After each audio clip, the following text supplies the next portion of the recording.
अस्सलामुअलैकुम स्टूडेंट, क्या हाल है आप लोगों की। उम्मीद करता हूँ खैरियत से होंगे। और आज मैं लेके आया हूँ आपके लिए एक नई वीडियो जिसके अंदर हम डिस्कस करने वाले हैं पहले चैप्टर के मल्टीपल चॉइस क्वेश्चंस के बारे में, यानी कि एमसीक्यूज़ के बारे में। पिछली वीडियो के अंदर हमने डिस्कस किया था जो कि हमारा पहले चैप्टर का लास्ट टॉपिक था, जिसका नाम था सिग्निफिकेंट फिगर्स।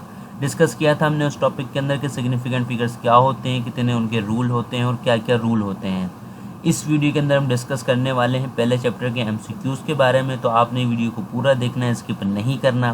वीडियो अच्छी लगे तो वीडियो कीजिएगा लाइक और चैनल को कीजिएगा सब्सक्राइब।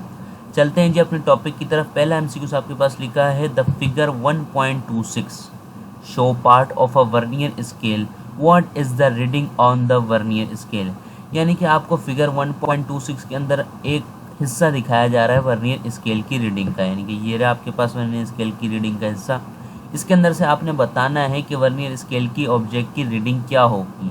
तो इसका करेक्ट आंसर होगा हमारे पास बी, जो कि यहाँ पे आपको दिख भी रहा है शेडेड येलो जो एरिया है 6.55 सेंटीमीटर आपके पास क्या होगी, इसकी आपके पास रीडिंग होगी, एक्यूरेट रीडिंग होगी। अब वर्नियर स्केल की रीडिंग कैसे कैलकुलेट करते हैं ये आपको मैंने प्रीवियस वीडियो के अंदर बताया था। उस वीडियो का लिंक आपको डिस्क्रिप्शन में मिल जाएगा, आप जाके देख सकते हैं कि इसका आंसर ये करेक्ट किस तरीके से है और कैलकुलेट किस तरीके से करते हैं वर्नियर स्केल की रीडिंग को। सेकंड एमसीक्यूज़ की तरफ चलते हैं जी। सेकंड एमसीक्यूज़ हमारे पास लिखा हुआ है 10 identical steel ball each of mass 27 gram are immersed in a measuring cylinder having 20 centimeter cube of water। यानी कि आपके पास 10 स्टील की बॉलें हैं जिनका मास है 27 ग्राम, वो डूबी हुई है मेजरिंग सिलेंडर में हैविंग 20 सेंटीमीटर क्यूब, इसका क्या है वॉल्यूम है ऑफ वाटर का। The reading of water level rise, यानी कि जो रीडिंग है वाटर लेवल की, यानी कि वाटर लेवल कितना है आपके पास 50 सेंटीमीटर क्यूब है। आपने बताना है what is the density of the steel, यानी कि डेंसिटी क्या है स्टील की।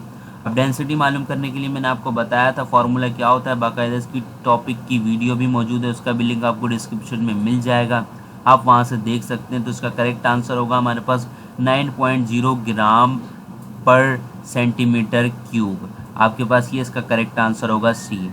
तीसरे एमसीक्यूज़ की तरफ चलते हैं। तीसरा एमसीक्यूज़ लिखा है an object of mass 100 gram is immersed in water as shown in figure 1.27। यानी कि एक ऑब्जेक्ट है जिसका मास है 100 ग्राम, वो डूबा हुआ है वाटर के अंदर, यानी कि वाटर के अंदर डूबा हुआ है, जैसा कि आप फिगर 1.27 में भी देख सकते हैं। यानी कि यहाँ पर आप देख सकते हैं ये ऑब्जेक्ट है, ये डूबा हुआ है किसके अंदर, वाटर के अंदर डूबा हुआ है। What is the density of material from which object is made, यानी कि आपने बताना है क्या इसकी डेंसिटी होगी मटेरियल की कि जिस चीज़ से मिलके बना है, यानी किस चीज़ से मिलके बना है उसकी डेंसिटी क्या होगी और कितनी होगी। तो इसका करेक्ट आंसर हमारे पास होगा G D 2.5 gram centimetre cube, हमारे पास इसका करेक्ट आंसर होगा। चौथा हमारे पास लिखा है MCQs what is the reading of the micrometer screw gauge figure 1.28, यानी कि माइक्रोमीटर स्क्रू गेज की रीडिंग क्या होगी फिगर 1.28 के अकॉर्डिंग, यानी कि यहाँ पर जो आपको फिगर दी गई है इसके मुताबिक रीडिंग क्या होगी माइक्रोमीटर स्क्रू गेज की। तो माइक्रोमीटर की स्क्रू गेज की जो रीडिंग है किस तरीके से कैलकुलेट करते हैं वो भी वीडियो मौजूद है, उसका भी लिंक आपको डिस्क्रिप्शन में मिल जाएगा, वहाँ से आप देख सकते हैं। तो इसका करेक्ट आंसर होगा हमारे पास 6.63 मिलीमीटर। पांचवा एमसीक्यूज आपके पास लिखा है a chips wrapper is 4.5 centimetre long and 5.9 centimetre wide, यानी कि आपके पास एक चिप्स का रेपर है जिसकी जो लेंथ है वो कितनी है 4 सेंटीमीटर लेंथ है, एंड वाइड यानी कि वो चौड़ा कितना है 5.9 सेंटीमीटर वो उसकी चौड़ाई है। Its area up to significant figure will be, यानी कि उसका एरिया जो है वो सिग्निफिकेंट फिगर है विल बी, यानी कि कितना होगा उसका एरिया।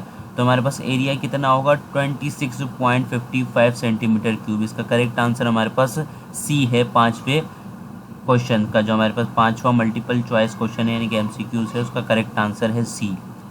छठा जो हमारे पास क्वेश्चन है वो लिखा है a world wide system of measurement in which the unit of base quantity were introduce is called, यानी कि हमारे पास जो वर्ल्ड वाइड सिस्टम है मेजरमेंट का, यानी किसी भी चीज़ को मेजर करने का जो हमारे पास वर्ल्ड वाइड सिस्टम है जिसके यूनिट हमारे पास बेस क्वांटिटी में होते हैं, वो किसने इंट्रोड्यूस करवाया, यानी कि उस सिस्टम को क्या कहा जाता है हमारे पास।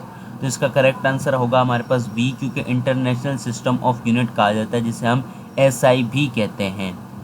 सातवां MCQs लिखा हुआ है all accurately known digit and first doubtful digit in an expression are now as significant figures हमारे पास कहलाते हैं। यानी कि वो कह रहे हैं ऑल एक्यूरेटली नॉन डिजिट, यानी कि जो हमारे पास नॉन डिजिट हैं जितने भी हैं वो एक्यूरेट हैं, लेकिन जो आपका फर्स्ट डब फुल डिजिट है इन एन एक्सप्रेशन के अंदर उसे कहेंगे हम क्या, सिग्निफिकेंट फिगर्स कहेंगे।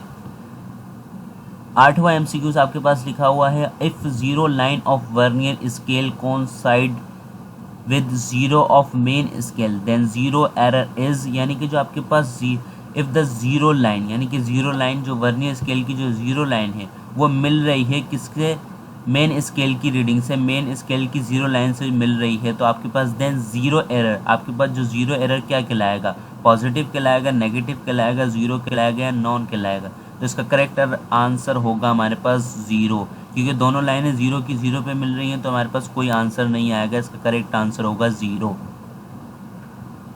9वें MCQs की तरफ चलते हैं। लिखा है zero error of the instrument is, यानी कि जो इंस्ट्रूमेंट का अगर जीरो एरर आ जाए हमारे पास वो कौन सा एरर कहलाएगा, systematic, human error, random error, classified error. तो इसका करेक्ट आंसर है हमारे पास सिस्टमैटिक एरर कहलाएगा।